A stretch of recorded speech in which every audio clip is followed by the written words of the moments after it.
J'adore le Moyen-Âge et j'ai toujours été fasciné par l'histoire des croisades.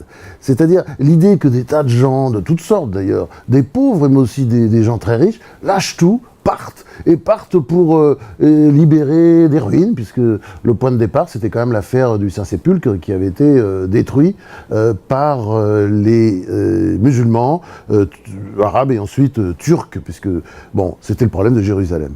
Et comme d'habitude, je cherche un personnage. J'ai cherché un personnage pendant des mois. J'ai fini par trouver ce personnage, qui n'existe pas, bien entendu, que dans ma tête.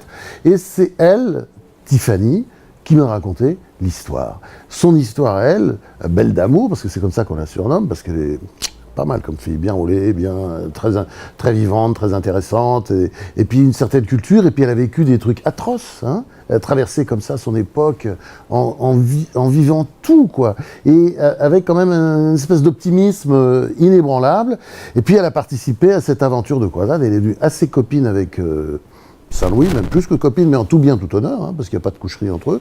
Bon, il y a des coucheries dans le livre, ça c'est normal, à l'époque aussi, hein, ils s'amusaient les uns les autres, et puis les femmes n'étaient pas bégueules.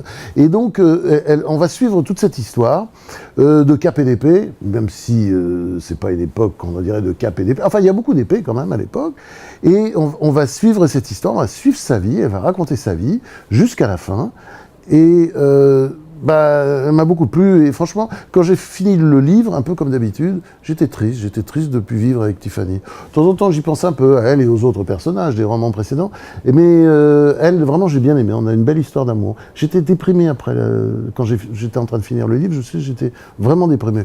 Bon, les dépressions, chez moi, ça ne dure que quelques heures, mais quand même, j'étais triste.